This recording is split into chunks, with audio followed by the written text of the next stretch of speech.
അപ്പൊ എല്ലാവർക്കും നമസ്കാരം കേട്ടാ. അപ്പൊ ഇന്ന് 23-ാം തീയതി സ്ട്രൈക്കിന്റെ 3-ാമത്തെ ദിവസം രാവിലെ 6:30. അപ്പൊ നമ്മുടെ സ്ട്രൈക്ക് വളരെ അതിശക്തമായിട്ട് തന്നെയാണ് മുമ്പോട്ട് പോയിക്കൊണ്ടിരിക്കുന്നത്. അപ്പൊ നമ്മൾ പറയണ കേട്ടിട്ട് ഒരുപാട് ആൾക്കാർ വണ്ടി സൈഡിലാക്കി നമ്മുടെ കൂടെ നിൽപ്പുണ്ട്. അപ്പൊ അവരോട് പറയാനുള്ളത്, കുറച്ച് ബുദ്ധിമുട്ടുകൾ ഉണ്ടായാലും ഇന്നത്തെ ദിവസം കൂടി നിങ്ങൾ സാഹചര്യം മനസ്സിലാക്കി വണ്ടി സൈഡാക്കുക, ഇന്നുകൂടി നമ്മളിവിടെ നിൽക്കുക. ഇത് നിങ്ങളിൽ ഒരാളായ ഡ്രൈവറാണ് പറയണെന്നുള്ള കാര്യം മനസ്സിലാക്കുക. ഞാൻ നിങ്ങൾ പോലെ തന്നെ വണ്ടി ഓടിച്ച് ജീവിക്കുന്ന ആളാണ്. ഞാൻ പിന്നെ ഈ പറഞ്ഞ പോലെ ഊബർ മാത്രം ആശ്രയിച്ച് പറഞ്ഞ ഒരാളൊന്നും അല്ല. എനിക്ക് ഊബറില്ലെങ്കിൽ ഒന്നുമില്ല. പക്ഷേ നമ്മുടെ കൺമുമ്പിൽ നടക്കുന്ന അനീതിക്കെതിരെ നമ്മൾ പറയുക തന്നെ ചെയ്യും. അപ്പൊ നമ്മൾ ഈ സ്ട്രൈക്ക് ഇപ്പൊ വരെ ചെയ്തിരിക്കുന്ന സ്ട്രൈക്ക് സമ്പൂർണ്ണ വിജയത്തിലാണ്. നമ്മൾ വിജയിച്ചു കഴിഞ്ഞു. നമുക്കിനി ചാർജ് കൂടുതൽ കിട്ടുള്ള കുറവല്ല, നമ്മ വിജയിച്ചു കഴിഞ്ഞു. അപ്പൊ എനിക്ക് പറയാനുള്ളത്, നമ്മൾ ഇന്നലെ കുറെ സംഭവങ്ങൾ ഉണ്ടായിട്ടുണ്ട്. അതിന്റെ അപ്ഡേഷൻസ് എല്ലാം ഞാൻ യൂട്യൂബിൽ ഇട്ടിട്ടുണ്ട് കേട്ടാ. അപ്പൊ ഇന്നലെ സംഭവിച്ച കാര്യങ്ങൾ ന്യൂസിലും വന്നിട്ടുണ്ടാവും എന്ന് ഞാൻ പ്രതീക്ഷിക്കുന്നു, കണ്ടവരുണ്ടെങ്കിൽ. അപ്പൊ എനിക്ക് എല്ലാവരോടും പറയാനുള്ളത്, ഇന്നലെ മിനിഞ്ഞാന്ന് നടന്ന പോലെ തന്നെ ഇന്നും അതിശക്തമായിട്ട് തന്നെ സമരം മുമ്പോട്ട് പോകും. ഒരു റിക്വസ്റ്റ് കൂടി ഉണ്ട്. ഇത്രയും ദിവസം ഓടി കാശുണ്ടാക്കിയ കുറെ ആൾക്കാരുണ്ടാവും. ദൈവത്തെ ഓർത്ത് നിങ്ങൾ ഇന്നത്തെ ദിവസം ഒരു കാരണവശാലും ഓടാതിരിക്കുക. വേറെ ഒന്നും കൊണ്ടല്ല, ഇത്ര നാൾ മുങ്ങിയടന്ന പോലെ ഇന്ന് മുങ്ങിയടക്കാൻ പറ്റുമെന്ന് എനിക്ക് തോന്നണില്ല. കാര്യങ്ങള് നമ്മുടെ ടീമിന്റെ അപ്പുറത്തേക്ക് കാര്യങ്ങൾ, ഇത് ഓൾ കേരള ലെവലിലാണ് നമ്മൾ ഇവിടെ ഒന്ന് സംസാരിക്കുന്നത്. ഒരാളുടെ തീരുമാനമോ രണ്ടുപേരുടെ തീരുമാനമോ അല്ല.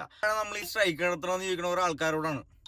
ഞാൻ ജസ്റ്റ് എന്റെ ആപ്പ് ഒന്ന് ഞാൻ ഓപ്പൺ ആക്കി ഇട്ടിട്ട് കാണിച്ചു തരാം. ഇത് കണ്ടില്ലേ, നമ്മൾ വിജയമാണോ തോൽവിയാണോ, നമ്മളിവിടെ വിജയിച്ചു കഴിഞ്ഞു. നമുക്ക് കിട്ടേണ്ട പരിപാടി നമ്മൾ നടത്തിയിരിക്കും.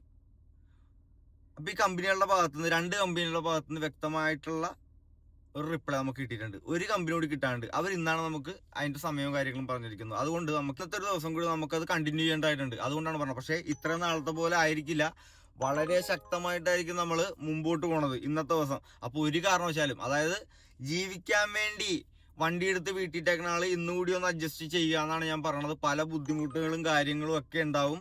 അപ്പൊ നിങ്ങളത് മനസ്സിലാക്കി ഇന്നുകൂടി സൈഡാക്കുക. ഇത്രയും നാൾ ഓടി കാശുണ്ടാക്കിയ കുറെ ആൾക്കാരുണ്ട്. അവരോട് പറയാനുള്ളത്, നിങ്ങളിപ്പോൾ ചെയ്യുന്ന പണി തുടർന്നേ ചെയ്തിരിക്കുക. നമ്മൾ അതിനൊന്നും ഉത്തരവാദിയല്ല.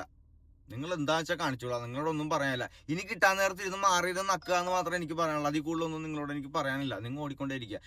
അല്ലാതെ നമുക്ക് സപ്പോർട്ട് നിൽക്കുന്ന ഒരു ആൾക്കാരുണ്ട്. അവർ ഇന്ന് കൂടി ഒന്ന് സൈഡാക്കുക. നാളെ മുതൽ നമ്മൾ ബാക്കിയുള്ള ആപ്പുകളുടെ കാര്യങ്ങൾ അപ്ഡേഷൻസ് ഒക്കെ പറയുന്നതായിരിക്കും. ഇത് ഞാൻ ഇപ്പോഴും പറയുന്നത് ഒരാളുടെ അഭിപ്രായമല്ല ഞാൻ പറയുന്നത്. ഓൾ കേരള ലെവലിൽ മുമ്പോട്ട് പോകുന്ന കാര്യങ്ങളാണ്. ഇത് കോപ്പറേറ്റീവ് കമ്പനികളാണ്, ഇവരുടെ പുറകെ പോയാൽ കിട്ടില്ല എന്ന് പറയുന്ന ആൾക്കാരാണ്. ഇവരൊക്കെ നമ്മ പിടിച്ചാൽ കിട്ടാത്തതായിട്ടുള്ള ഒരു കമ്പനി ഇവിടെ ഇല്ല.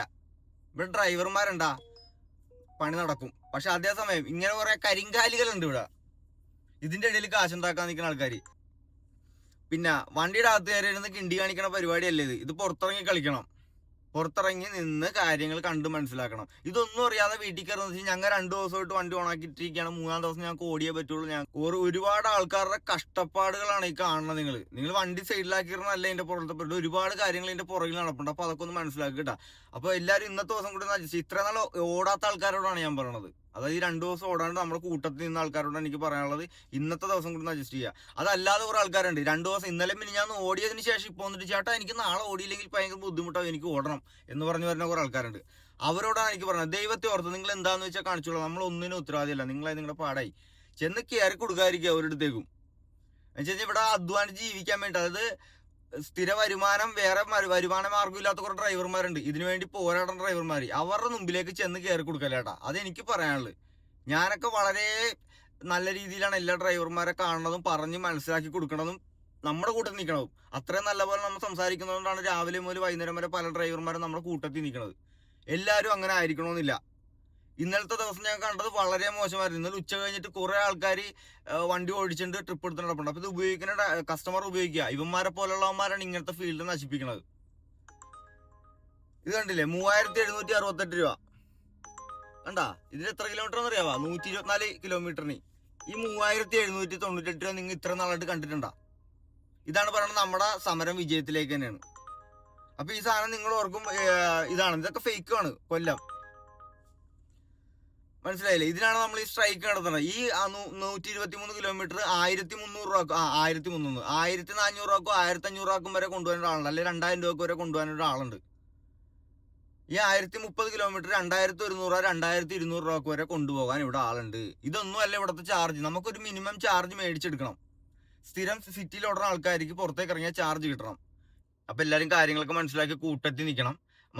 ഇത്ര നാൾ ഓടിയിട്ട് ഞാൻ ഇന്ന് ഓടിക്കോട്ടെ എന്ന് ചോദിക്കുന്ന ആൾക്കാരോടല്ല. കാരണം ഇന്നലെ ഒരു ചേട്ടൻ വന്നിട്ടും കൂട്ടത്തിൽ ഇരുന്നിട്ട് മച്ചാനെ എന്തായി നമ്മുടെ സ്ട്രൈക്കിന്റെ കാര്യങ്ങൾ എന്നൊക്കെ ചോദിച്ചു വന്ന കുറെ ആൾക്കാരുണ്ട്. ഞാൻ ആ ചേട്ടന്റെ പ്രൊഫൈൽ എടുത്ത് നോക്കാൻ നേരത്ത് ആ ചേട്ടൻ ഓടിയിരിക്കുന്ന 3800 രൂപ. നിങ്ങളത് മനസ്സിലാക്കണം. അവിടെ കൂട്ടത്തിൽ വന്നിരിക്കണേ എന്തായി സ്ട്രൈക്ക്. അത്രയും നേരം കളർ ട്രിപ്പ് എടുത്ത് ഓടിയിട്ട് നമ്മുടെ പുറകിരുന്ന് നക്കിയിട്ട് നമ്മുടെ കൂട്ടത്തിൽ വന്നിരുന്ന് ചോദിക്കണേ എന്തായി സ്ട്രൈക്ക് എന്ന്. അപ്പൊ അങ്ങനെയുള്ള ആൾക്കാരെ നമുക്ക് സംസാരിക്കണില്ല, അവരോടൊന്നും നമ്മളൊന്നും പറയാനില്ല. നിങ്ങളായി നിങ്ങളുടെ പാടായി. പക്ഷെ നമ്മളെ മനസ്സിലാക്കിക്കൊണ്ട് നമുക്ക് ചാർജിന് വേണ്ടിയിട്ട് പിന്നത്തെ കാലത്തെ കുറിച്ച് ആലോചിച്ച് ഇപ്പോൾ വർക്ക് ചെയ്യണ കുറെ ആൾക്കാരുണ്ട്. അവരോട് എനിക്ക് പറയാനുള്ളത്, വണ്ടി സൈഡാക്കിയിട്ട് കുറെ ആൾക്കാർ, അവരോട് പറയാനുള്ളത് ഇന്നോട്ടൊന്ന് അഡ്ജസ്റ്റ് ചെയ്യുക. നമുക്ക് ഒരു ദിവസം അഡ്ജസ്റ്റ് ചെയ്താൽ ഇനിയുള്ള ദിവസങ്ങളിൽ ഡെയിലി 5 ഓട്ടോ ഓടുന്നത് നമുക്ക് 2 ഓട്ടോ ഓടിയാൽ മതി എന്നുള്ള രീതിയിലേക്ക് ഓടാൻ പറ്റും. ബാക്കിയുള്ളവരിലേക്ക് നമ്മൾ ചെയ്യേണ്ട കാര്യങ്ങൾ ചെയ്തു കഴിഞ്ഞു, കിട്ടേണ്ട കാര്യങ്ങൾ കസ്റ്റമറിൽ കിട്ടിക്കഴിഞ്ഞു. ഇനി ചില ആപ്പുകൾ ഇവിടെ ഇല്ലെങ്കിൽ നമുക്ക് പ്രശ്നങ്ങളൊന്നുമില്ല.